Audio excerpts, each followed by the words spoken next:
سڵاتان لێبێت بینەرانی خۆشەویستی تەلەڤیزیۆنی کۆمەڵە ئەم کاتەوە هەموو کاتێکی ژیانتان باش هیوادارین لە هەر کوێیەکان ساغ و سڵامەت بن. ئەمڕۆ هەینی هەفتی خەزەڵوەری 1402 هەتاوی بەرابرە لەگەڵ 29 سەپتامبری 2023 زاینی لەگەڵ هاوڕێیانی هاوکارم لە خزمەتتانداین بۆ پێشکەشکردنی گەشتی هەواڵەکانی کوردستان، ئێران و جیهان. سەرەتای سەردێڕی گرنگترین هەواڵەکان. بەڕێوەچوونی مەراسمی یادکردنەوەی سەمەد بەرگینیە لە پیرانشار، دەست بەسەرکردنی سێ هاوڵاتی لە شارەکانی قوروە و سۆڵاوە، ئاگرزانی دارستانەکانی گوندی دەرەوەران لە مەریوان، یادێک لە قوربانیانی هێرشی سوپای پاسداران بۆ سەر مەقەڕی حزبەکانی ڕۆژهەڵات، چالاکی قوتابیانی مەدرسەیەکی تەورێز لە ساڕۆژی هەینی خۆیناوی زاهدان، بەرزڕاگرتنی یادی پویا ئەحمەدپور لە شاری ڕەشت، خۆپیشاندانی هەزاران ژن لە سەرانسەری جیهان بۆ مافی خستنی کۆرپەڵا و گیانەدەستانی 2500 پەنابەر لە نەومانگی ڕابردوودا.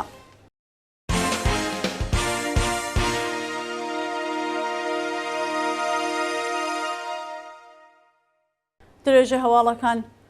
بەڕێوەچوونی مەراسمی یادکردنەوەی سەمەد بەرگینیە لە پیرانشار، ڕۆژی پێنجشەممە 6 مانگی ڕەزبەر بنەماڵەی دادخوازانی پیرانشار بە کۆبوونەوە لەسەر مەزاری هەمیشە زیندوو سەمەد بەرگینیە ڕێزیان لە بیرەوەریەکانی گرت. بە پێزانیاریەکان بنەماڵەی دادخوازانی پیرانشار هاوڕێ لەگەڵ کۆمەڵێک لە خەڵکی ئازادی خواست بە کۆبوونەوە لەسەر مەزاری سەمەد بەرگینیە گیان بەختکردووی ڕێگە ئازادی و بەرابەری وێڕای ڕێزگرتن لە بیرەوەریەکانی بەڵێنیاندا درێژەدەری ڕێگای پڕ لە شانازی بن.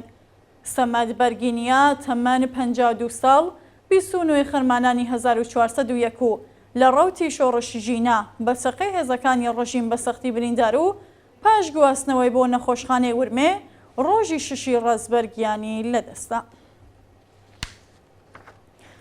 دەست بەسەرکردنی سێ هاوڵاتی لە شارەکانی قوروە و سۆڵاوە. لە ڕۆژانی ڕابردوودا دوو هاوڵاتی خەڵکی سۆڵاوە بەناوەکانی بارزان عەزیمی و فوئاد حسەینی و هاوڵاتێکی خەڵکی قوروە بە ناوی ڕەسوڵ فەدایفەر لەلایەن هێزەمنیەکانەوە دەست بەسەرکراون. بە پێزانیاریەکان بارزان عەزیمی و فوئاد حسەینی بەبێ بەڵگەی قەزایی لەلایەن هێزەمنیەکانەوە دەست بەسەر و بۆ شوێنێکی نادیار ڕاگوێزراون و بە دووەداچوونی بنەماڵەکانیان تا بە ئەمڕۆ بەیەکاماوەتەوە. لەلایەکی دیکەوە ئەندازیار ڕەسوڵ فەدایفەر خەڵکی گوندی گەڵاڵەی سەر بە شاری قوروە و دانیشتوویە و شارە لەلایەن نزارەتی دەسەڵاتەوە دەست بەسەرکراوە.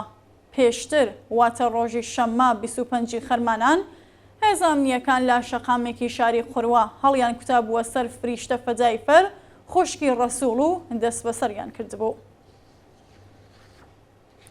ئاگردانی دارستانەکانی گوندی دەرەوەران لە مەریوان، ئێوارەی ڕۆژی پێنجشەممە 6 ڕەزبەر دارستانەکانی زۆروبەری گوندی دەرەوەرانی سەر بە شاری مەریوان بۆ جارێکی دیکە لەلایەن دوژمنانی ژینگەوە ئاگرزرا و ئەنجامانی ئەنجومەنی سەوزی چیە داوایان لە خەڵک کرد بچن بە هانایانەوە. ئەنجومەنی سەوزی چیای مەریوان ڕاگەیاندنێکی بڵاو کردەوە و تێدا وێڕای ئیزانەی ئاگرزانی بە ئەنقەستی دارستانەکانی گوندی دەرەوەران داوای لە خەڵک کرد بشن بە هانایانەوە و یارمەتیان بدەن تاکو ئاگرەکە کۆنترۆڵ بکەن. بە پێدوانی زانیاری وێڕای هەوڵ و ماندووی ئەنجامانی ئەو ئەنجومەنە بەهۆی سەختی و هەورازی شوێنەکان نەیانتوانی ئاگرەکە دامەکەنەوە. شاینی باسەکە ماوەیەک لەوە بەر دارستانەکانی ئەو ناوچەیە لەلایەن ناحەزانی ژینگەوە سووتێنرا و خەڵکی خۆبەخش و ئەنجومەنە ژینگە پارێزیەکان لە شارە جۆراوجۆرەکانی کوردستان لە هەڵمەتێکی یەکگرتوانەدا توانیان بیکوژێنەوە. یادێک لە گیان بەختکردوانی هێرشی سوپای پاسداران بۆ سەر مەقەڕی حزبەکانی ڕۆژهەڵات، ڕۆژی 6 ڕەزبەری ساڵی 1402 ڕۆژی هێرشی پەهبادی و موشکی سوپای پاسداران بۆ سەر مەقەڕی حزبەکانی ڕۆژهەڵاتی کوردستان لە ساڵی ڕابردووەکە بەهۆیەوە 17 کەس گیانیان نەدەستا و 49 کەسی دیکەش بریندار بوون. لە 6 ڕەزبەری 1401 ڕژیمی جەنایەتکاری کۆماری ئیسلامی هاوکات لەگەڵ سەرکوتی وەحشیانە ناڕازیانی شۆڕشی ژینە و کۆمەڵ کۆشکردنی سەدان کەس بە شێوەیەکی دڕندانە هێرشی کردە سەر مەقەڕی حزبەکانی ڕۆژهەڵاتی کوردستان و هەروەها کەمپی پەنابەرانی سیاسی لە هەولێر و سلێمانی بۆرزمان کرد. بەهۆی ئەو هێرشانەوە 17 کەس گیانیان نەدەستا و 49 کەسی دیکەش بریندار بوون. یادی تەواوی گیان بەخسکردوانی ڕێگەی ئازادی و بەرابەری بەرز و بەڕێز بێت. چالاکی قوتابیانی مەدرسەکی تەورێز لە ساڕۆژی هەینی خوێناوی زاهدان. ڕۆژی پێنجشەممە 6 ڕەزبەر قوتابیانی کچی یەکێک لە مەدرسەکانی تەورێز هاوکات لەگەڵ نزیکبوونەوە بە ساڕۆژی کۆمەڵ کۆشکردنی هاوڵاتیانی بەلوچ لە ڕۆژی هەینی خوێناوی زاهدان چالاکیان ئەنجامدا. بەپێ ئەو وێنانەی لە تۆڕە کۆمەڵایەتیەکان بڵاوکراوەتەوە قوتابیانی کچ بە دەوری میلێکی نێو محەوەتەی قوتابخانە دەستیان پێکەوە گرێدەوە و بەو شێوەیە یادی خۆدانور لە جەئی و سەواوی گیانبەختکردوانی ڕۆژی هەینی خوێناوی زاهدانیان بەرز ڕاگرتووە. جێگەی ئاماژەیە کە ڕۆژی 8 ڕەزبەری 1401 113 خۆپیشاندەری زاهدانی لەلایەن سەرکوتگەرانی ڕژیمەوە کوژران و زیاتر لە 300 کەسی دیکەش بریندارکران. بەرزڕاگرتنی یادی پویا ئەحمەدپور لە شاری ڕەشت. ڕۆژی پێنجشەممە 6 ڕەزبەر و هاوکات لەگەڵ ساڕۆژی کوژرانی پویا ئەحمەدپور لەلایەن هێزەکانی ڕژیمەوە لە شاری ڕەشت نەماڵێ دادخوازانی ئەو شارە و خەڵکی ئازادی خواست یادی ئەو هەمیشە زیندوێیان بەرزڕاگرت. بەپێ راپۆرتەکانی وێ ڕایسەپاندنی کەشوهەوای ئەمنیەتی بەسەر شاری ڕەشت و گەمارۆدانی گۆڕستانی ئەو شارە لەلایەن حکوومەتەوە بنەماڵێ پویا ئەحمەدپور هاوڕێ لەگەڵ کۆمەڵێک لە خەڵکی ئازادی خواست لەسەر مەزاری ناوبرادا کۆبوونەوە و پەیمانیان لەگەڵ ئاواتەکانی نوێ کردەوە. بە پێزانیاریەکان هێزەکانی ڕژیم ڕێگەیان نەداوە ژمارێک لە بنەماڵەکان بەشداری ئەو مەراسمە بن.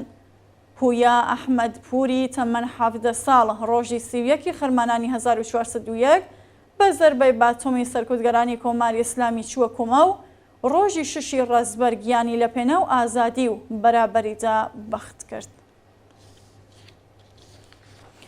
دەست بەسەرکردنی ژمارێک لە ئەنجامانی بنەماڵەی فاتمە سپێهری لە مەشهەد. خۆسرۆ عەلی کوردی پارێزەری دادگستەری ڕۆژی پێنجشەممە 6 ڕەزبەر لە ماڵپەڕی شەخسی خۆیدا ڕایگەیاند 3 کەس لە ئەنجامانی بنەماڵەی فاتمە سپێهری بەندکراوی سیاسی بەستەریکراو لە نەخۆشخانەیەکی شاری مەشهەد لەلایەن هێزە ئەمنیەکانەوە دەست بەسەرکراون. بە وتەی خۆسرۆ عەلی کوردی محەممەد حسەین و حسەین سپێهری و هەروەها حەمیدە موعین دوو برا و کچی فاتمە سپێهری لەلایەن ئیدارەی دەسەڵاتەوە دەست بەسەر و بۆ شوێنێکی نادیار ڕاگوێزراون. فاتمە سپێهری بەندکراوی سیاسی دژبەری کۆماری ئیسلامی لە واژۆکارانی بەیانیەی 14 کەسی بوو بۆ دەست لە کارکێشانەوەی عەلی خامنەییە و ڕۆژی ڕابردوو بەهۆی تێکچوونی دۆخی تەندروستی ڕاگوێزی نەخۆشخانەکرا. ناوبراو لە کاتی گواستنەوەیدا ڕاگەیاند تا ڕووخاندنی ڕژیمی جەنایەتکاری کۆماری ئیسلامی ناوەستی. سەپاندنی سزای تەعلیق و دوورخرانەوە بۆ خوێندکارێکی زانکۆی خەڕەزمی.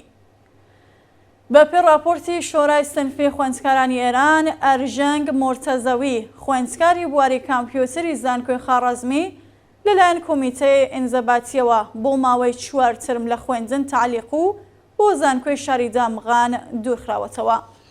بەپێ راپۆرتی ئەو ڕێکخراوە سنفیە ئەرژەنگ مۆرتەزەوی بە تۆمەتی سازکردنی ئاژاوە لە نێو زانکۆ بۆ ماوەی 4 ترم تەعلیق و بۆ زانکۆی دامغان دوورخراوەتەوە. ناوبراو ڕۆژی 26 سەرماوەزی 1401 لەلایەن ئیدارەی دەسەڵاتەوە دەست بەسەر و سەرەتای مانگی ڕەشەممە لە زیندان ئازادکرا. خۆپیشاندانی هەزاران ژن لە سەرانسەری جیهان بۆ مافی خستنی کۆرپەڵە. هاوکات لەگەڵ ڕۆژی جیهانی خستنی کۆرپەڵە ڕۆژی پێنجشەممە 6 ڕەزبەر هەزاران ژن لە شارە جۆراوجۆرەکانی جیهان بەمبەستی بەرگری لە مافی خستنی ئەمن و تەندروستی کۆرپەڵە ڕژانە سەر شەقام و خۆپیشاندانیان کرد. بەپێ راپۆرتی دەستگای هەواڵنێری فەڕەنسا چالاکانی مافی ژنان لە وڵاتەکانی فەڕەنسا، مێکزیک، برێزیل، ئارژانتین و شیلی بەمبەستی گوشارهێنان بۆ بەرپرسانی دەوڵەتەکانی جیهان خوازیاری هەڵوەشانەوەی بە تاوان ناسینی ئەو بابەتە و پاراستنی مافی خستنی کۆرپەڵە بە شێوەی ئەمن و تەندروست بوون. لە شاری پاریس ژنان خوازیاری پەیوەندی ئیمانوئێل ماکرۆن بۆ جێبەجێکردنی بەڵێنەکانی بۆ یاساییکردنی مافی خستنی کۆرپەڵە بوون. لە شیلی ژنان با کۆبوونەوە لە بەردەم دادگای باڵای وڵات خوازیاری هەڵوەشانەوەی بە تاوان ناسانی مافی خستنی کۆرپەڵە بوون و لە مێکزیک و ئارژانتین هەزاران ژن بۆ بەرگری لە مافەکانیان ڕژانە سەرشەقام و خۆپشاندانیان کرد. دووە هەواڵ گیانەدەستانی 2500 پەنابەر لە 9 مانگی ڕابردوودا. بە پێی راپۆرتی تازەی کۆمیساریای باڵای پەنابەران لە نەتەوە یەکگرتووەکان کە ڕۆژی پێنجشەممە 6 ڕەزبەر بڵاوکراوەتەوە لە سەرتاسەری لە سەرەتای لە دووە هەواڵەکە وچمەوە. دووە هەواڵ دووە هەواڵ گیانەدەستانی 2500 پەنابەر لە 9 مانگی ڕابردوودا. بە پێی راپۆرتی تازەی کۆمیساریای باڵای پەنابەران لە نەتەوە یەکگرتووەکان کە ڕۆژی پێنجشەممە 6 ڕەزبەر بڵاوکراوەتەوە لە سەرەتای دەستپێکی ساڵی 2023 زاینی تا بامڕۆ زیاتر لە 2500 پەنابەر لە کاتی پەڕانەوە لە زەریای مدیتەرانە گیانیان لەدەستاوە. بە پێوە راپۆرتە ئامارەکان بە نسبەت ساڵی پار زیادی کردووە لە حاڵێکدا ساڵی 2022 سەرجەم 1680 کەس لە دەریای مدیتەرانە و لە ڕێگای گەیشتن بە ئەوروپا گیانیان لەدەستا بوو. بەڕێوەبەری دەفتەری ئەو ڕێکخراوەیە لە شاری نیویۆرک ڕایگەیان ئەو ئامارە تەنیا بۆ دەریای مدیتەرانە تۆمارکراوە و بە سەدان کەسی دیکە لە وشکایەکان و بە دوور لە چاوی خەڵک تووشی ڕوودابوون و گیانیان لەدەستاوە.